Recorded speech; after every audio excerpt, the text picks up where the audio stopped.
So here we are with Fuad Husseen and Robert Lloyd Taylor, the coach, and just a T&N TV prediction video for the upcoming fight, DeGale, James DeGale, Chunky versus Chris Eubank Jr. What do you gentlemen as sort of pros think about that upcoming fight? It's going to be a good fight for sure. I don't think DeGale's washed up like everyone's saying he is. He went for a little bad patch, but I believe he's going to come back looking well. I think Chris is going to bring it as well. So DeGale being on point, Chris bringing it, it's going to be a great fight. Yes, fantastic. And Fuad, what are your thoughts? Yeah, same. I think it'll be a brilliant fight. It's a brilliant fight for boxing. Like I said, DeGale's not washed up. I've rated DeGale for a long time, and Eubanks is a phenomenal fighter. I'm not going to sit on the fence.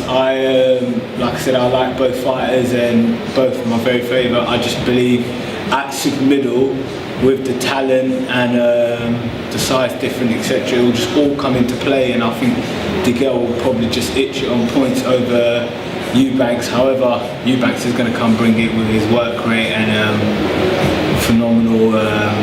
Well, still very fresh, isn't he? He's very young. He's got the youth on his side. Mad work rate as well. Mad pride in there as well. Yeah, he's a warrior. I mean, he's never backed down in any of his fights, even with his losses. He's still shown. He's called out DeGale ever since when he was an amateur. So you know what I mean.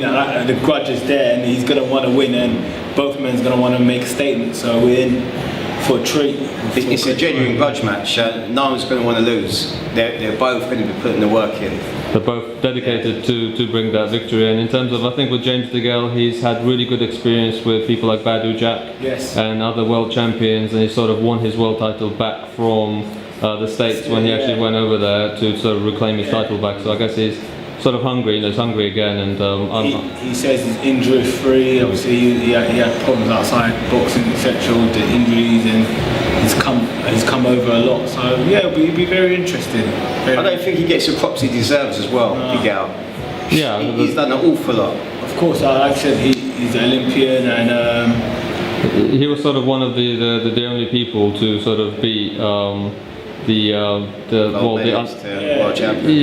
undefeated fighter at that time, and in terms of he's probably the only one people wanted to see Billy Joe Saunders fight, because Billy Joe Saunders and him, I mean Billy Joe Saunders beat Eubank, outpointed him on points, and that's like probably another possible match. But I think Billy Joe's fighting Demetrius Andre. That should be another. He's made mandatory for that WBO. Another tasty fight.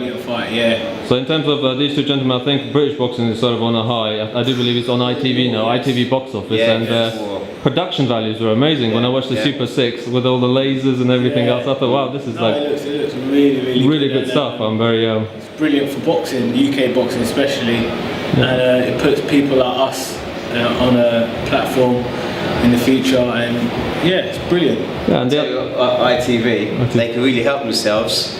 The Pirate, Lights Out, the Sniper, the Predator, they get them on the show, light up the show. The whole entrance, the knockouts. The Predator, that sounds like Jamani Camaro.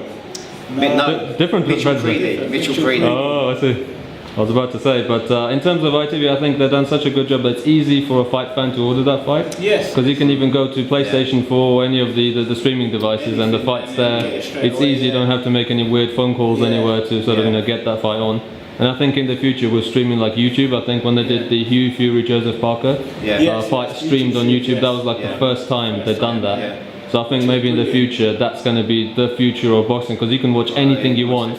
Pay-per-view, especially with DAZN, that's the streaming thing as well. Yeah, it's a streaming network, and I think it's just more choice for the fans is better, because obviously if I want to see something, the last thing I want to be is behind a paywall, or you have to get a Sky something subscription, and if you don't have the box, then what are you going to do and all that kind of stuff. So more choice, better for us the fans.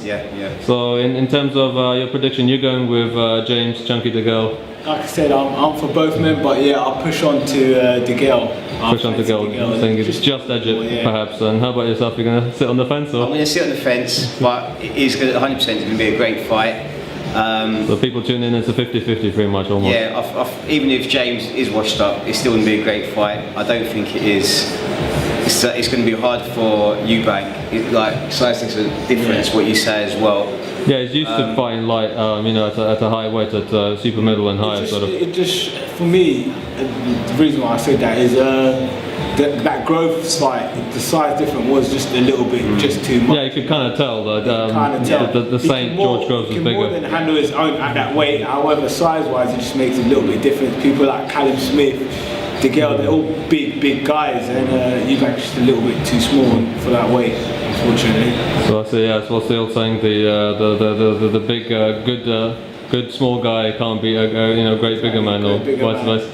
Yeah, unfortunately, Fantastic. So gentlemen, I look forward to your fight coming up in March. March the 9th in Watford, Woodside Leisure Centre. And we'll see Pirate on full display. And you know, thank you very much for this prediction. And we shall see. I'm sure the comments and our subscribers will let you know if you guys are right on the money. Thank you very much, gents. Thank you. Cheers.